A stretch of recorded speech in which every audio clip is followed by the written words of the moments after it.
بسم الله الرحمن الرحيم وبه نستعين إنه خير ناصر ومعين اللهم صل على محمد وآله الطيبين الطاهرين. Aujourd'hui, je voulais voir avec vous l'image que les chiites dans l'histoire et les savants chiites jusqu'à aujourd'hui en général ont de Zayd ibn Ali ibn al-Hussein. Juste, les chers frères, si vous pouvez couper les micros de votre côté, oui, je vous remercie beaucoup. Excusez-moi. Merci. Donc, Zayd ibn Ali ibn al-Hussein, c'est une personne parmi les descendants de Rasulullah. Aujourd'hui, il y a des chiites qui se considèrent zaydites, qui sont appelés zaydites. Ils se basent ou ils se considèrent ceux qui ont suivi l'imam de Zayd.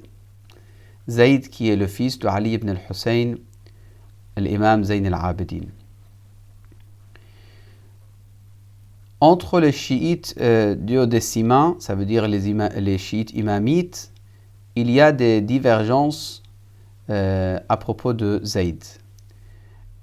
Ils ne sont pas tous d'accord sur le fait que Zayd, il avait quelle place ou quelle position avait pris Zayd à l'époque. Est-ce que Ahlul Bayt, l'imam al-Sadiq et avant lui l'imam al-Baqir, ils étaient d'accord avec les actes et les positions qu'il avait Zayd ou non? Il y a des divergences. Moi, je pense cette divergence, de mon point de vue très modestement, ça existe pour beaucoup d'autres personnes dans l'islam. On avait déjà peut-être rapidement parlé de Aqil, mais il y a d'autres personnes aussi dans l'islam sur lesquelles on a des discussions, on a des divergences. Mais il ne faut pas se permettre d'avancer notre avis rapidement et de dire que finalement, absolument c'est comme ça et cette personne, il a été égaré ou il a été éloigné de Ahlul Bayt ou cette personne, il était à la hauteur, etc. etc. Donc, c'est très sensible. Ce n'est pas vraiment facile de décider. C'est même pas notre rôle de décider toujours. Nous, on doit faire le maximum pour savoir, pour connaître. Parce que le fait de connaître, ça a des conséquences importantes sur notre vie. Connaître la position de Ahlul Bayt à l'égard de telle et telle personne dans l'histoire. Par rapport à Zayd, il y a des hadiths. Moi, je pense que parmi les meilleures méthodes pour connaître, il faut un petit peu étudier les propos de Ahlul Bayt pour connaître la personne. Concernant les propos de Ahlul Bayt, on a un hadith de l'imam al-Sadiq alayhi salam qu'il dit Zayd était un savant. Inna Zaydan kana aliman. Vous savez, un imam, quand il dit Zayd était un savant, ce n'est pas vraiment pour faire des éloges pour une personne que l'imam alayhi salam parle de cette façon ou dit telle chose. Donc, c'était un savant. Et quoi d'autre? Il rajoute l'imam wa kana sadouqan. Il était véridique. Et troisième point, c'est très important. Walam yad'ukum ila nafsih. Donc, vous savez, Zayd, il s'est mis contre Bani Umayya à l'époque, il est tombé martyr. L'histoire est très connue, comment il a été tué, il a été abandonné par ses compagnons, une grande partie de ses compagnons, et après tué, crucifié d'une manière, en tout cas, il a été très opprimé. Salamullah alayhim ahl al-bayt en tout cas. Et Zayd, il a été considéré comme martyr chez les imams alayhim salam. Donc la question se pose ici, est-ce que Zayd il a appelé les gens vers lui-même quand il a fait des révoltes contre Bani Umayya? Et ça c'est une question théologique et éthique. Que aujourd'hui, si quelqu'un il fait par exemple des discours, finalement il appelle les gens vers lui-même ou vers ceux qui doit suivre, ou ça veut dire l'école qu'il est en train de présenter ou développer. Donc, hier, j'étais en train de dire à un frère, un ami, je disais que malheureusement, l'homme, il est comme ça, il est faible s'il ne travaille pas sur son âme et sa spiritualité. Il aime ce qui appartient à lui. Ça veut dire s'il travaille dans telle école, il va défendre cette école normalement, s'il a une bonne place dans cette école, et à chaque fois il va dire c'est une très bonne école, etc., etc., Hausa ou université, quoi que ce soit. Quand un jour il a des soucis avec cette école et qu'il abandonne cette école, tout d'un coup on va voir un autre discours totalement différent. Pourquoi ? Parce qu'il n'est plus là. Ça ne l'intéresse plus. Cette école, ça appartient pas à lui. Il n'y a pas de relation entre lui et cette école. Donc, maintenant, école ou société ou fondation ou quoi que ce soit, l'homme, il est comme ça, normalement, sauf celui qui travaille sur lui-même ou sur soi pour se perfectionner. Donc, Zayd, est-ce qu'il appelait les gens vers lui-même ? L'imam al-Sadiq, alayhi salam, il dit non. Zayd, il n'a pas appelé les gens vers lui-même. وَلَمْ يَدْعُكُمْ إِلَى نَفْسِهِ.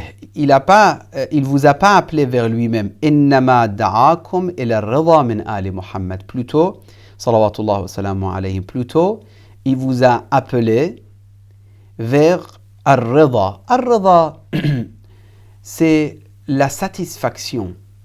C'est parmi les surnoms de Imam al-Rida, Ali ibn Moussa al-Rida, l'imam, 8e imam chiite, ou des chiites, il s'appelle Ali, salamullah alayh. Mais un des surnoms de Imam Ali ibn Moussa, c'est al-Rida.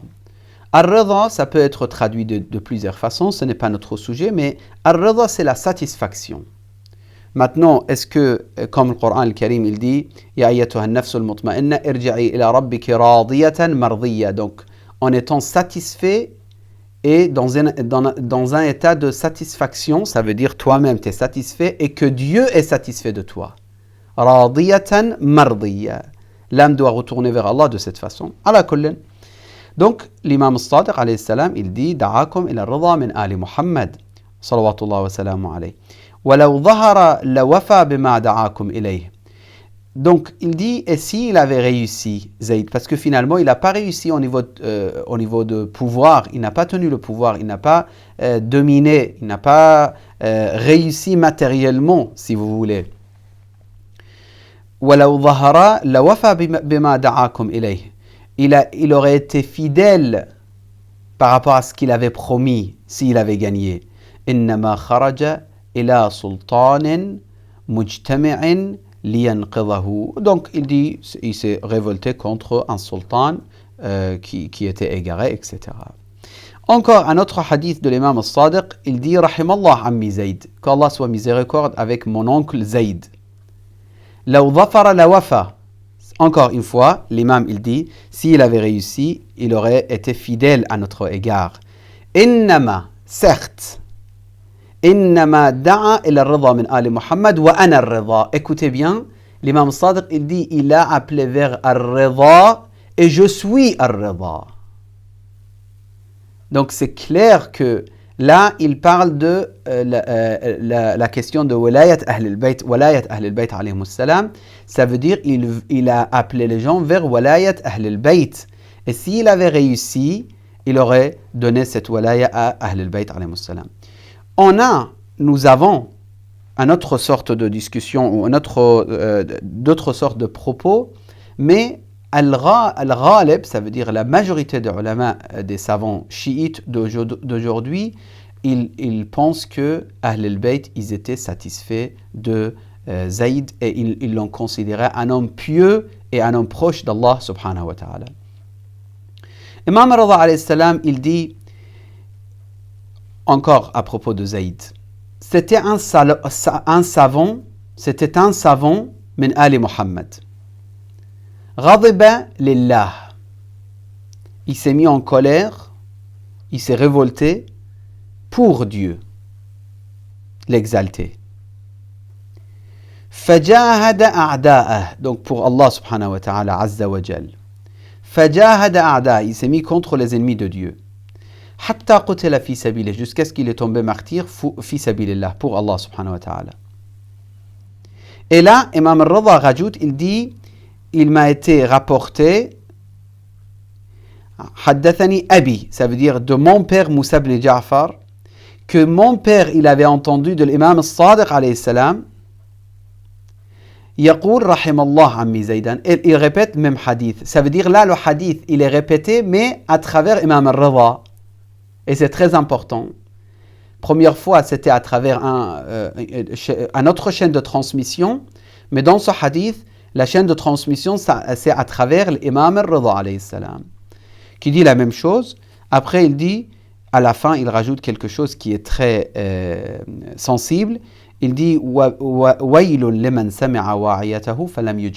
malheur pour celui qui a entendu l'appel à secours ou l'appel de Zayd quand il était dans les misères et qu'il n'a pas répondu à son appel.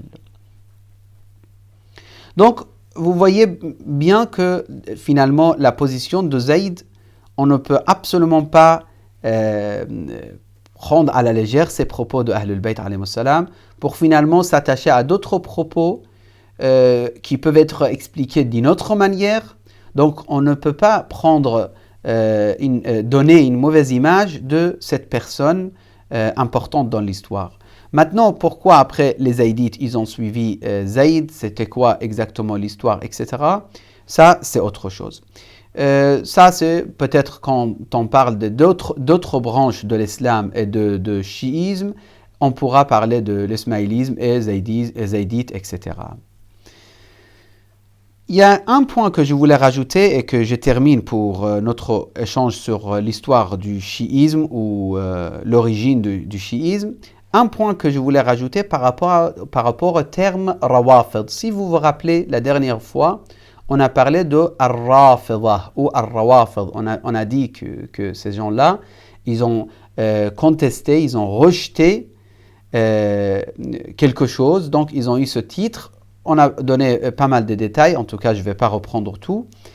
Il y a un hadith que j'aimerais bien partager avec vous et avoir une réflexion rapidement sur ce hadith, qui est rapporté de Abi Basir. La source de ce hadith, c'est Al-Mahasin. Al-Barqi, Al-Mahasin, Al-Barqi, il rapporte de Abi Basir, عن أبي جعفر عليه السلام, qu'il dit à Imam Abu Ja'far alayhi salam, Fidaka ismun summina bihi. Donc Abu Basir, il veut vider son cœur pour son imam en étant triste. Et donc, il veut un petit peu développer la tristesse qui était chez lui à cause du fait que certains, ils l'appellent Rafidi. Donc, à l'époque, il y a des gens qui donnaient cette appellation aux chiites. Ils disaient, vous êtes les Rawafid, vous êtes les Rafidites. Et donc, c'était comme insulte presque. Donc, il dit, ils nous ont donné cette appellation à cause de quelle istahallat bihi al-walat dima'una. Ils peuvent nous tuer, ça veut dire notre sang n'a plus de valeur. Notre argent n'est pas protégé. Et ils nous ont torturés à cause de tout ça. Et à chaque fois qu'ils mettent cette appellation ou ce titre sur une personne, il est totalement détruit dans la société. Comme aujourd'hui, par exemple, tu fais avec tes doigts, comme ça, tu indiques quelqu'un, tu dis « Ah, c'est un... » Par exemple, c'est un chiite.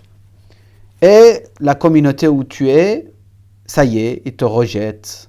Ils ne veulent plus faire des commerces avec toi, ils ne veulent plus parler avec toi, etc., etc.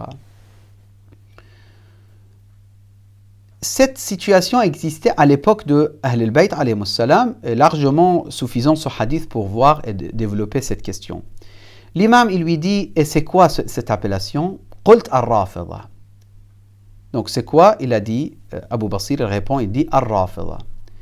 L'imam alayhi salam, l'imam al-Baqir alayhi salam, il dit, inna 70 rajulan min askari Fir'aun. 70 hommes parmi les hommes de Pharaon, rafadou Fir'aun, ils ont rejeté Fir'aun. Écoutez bien, c'est très sensible. 70 hommes parmi les pieux qui étaient autour de Pharaon à l'époque, ils ont rejeté Pharaon, rafadou, ils ont contesté contre Pharaon. Fa'ataw Moussa, ils se sont dirigés vers le prophète Moussa, Moïse. Et il dit, فَلَمْ يَكُنْ فِي قَوْمِ مُوسَى أَحَدٌ أَشَدُّ اجْتِهَادًا وَلَا أَشَدُّ حُبًّا لِهَارُونَ مِنْهُمْ. Il dit, et parmi les compagnons de Moussa, il n'y avait pas, écoutez, c'est très sensible ce hadith, il n'y avait pas des personnes plus sérieuses et plus attachées au niveau d'amour de la walaya envers Haroun que eux. Ça veut dire, eux, ils étaient les plus proches de Haroun, frère de Moussa.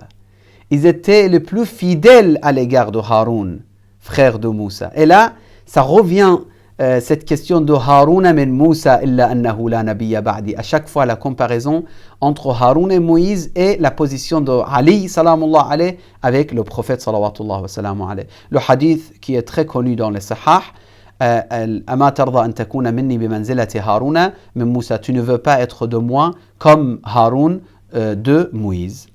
Donc il dit fasammahum qawm Moussa ar-rafida. Les gens autour de Moussa, attention, pas les gens autour de Pharaon. Les choses se répètent. Les gens autour de Moussa, ils les ont appelés ar-rafida.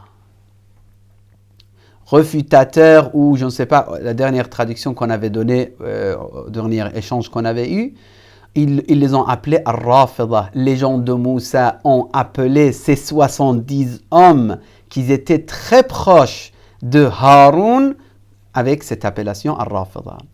فأوحى الله إلى موسى. Allah a révélé à Moussa أن ثبت لهم ثبت لهم هذا الاسم في التوراة فإني قد نحلتهم ou ثبت لهم. Il faut voir dans les textes comment il faut prononcer ce terme. Pour moi, c'est plutôt ثبت لهم. Ça veut dire, ô Moïse, indique cette appellation ou marque cette appellation pour ces 70 hommes dans les Taurat, dans في التوراة. فإني قد نحلتهم وذلك اسم قد نحلكموه الله. Donc, Allah subhanahu wa ta'ala a voulu cet nom pour eux, pour ces 70 hommes. Après l'imam Abu Ja'far, imam al-Baqir, il rajoute, il dit, et cette appellation, c'était choisi par Allah pour vous. Vous rejetez al-dhulm, l'injustice, et vous vous attachez à la walaya de Ahl al-Bayt, alayhimus salam. C'était le hadith qui concerne notre dernier échange. C'est pour ça je me suis dit, c'est dommage de ne pas reprendre. Inch'Allah, dans la continuation de notre échange, il y a d'autres questions sensibles, Inch'Allah, qu'on traitera ensemble. أقول قولي هذا وأستغفر الله لي ولكم وصلى اللهم على سيد الأنام محمد المصطفى وآله الطيبين الطاهرين.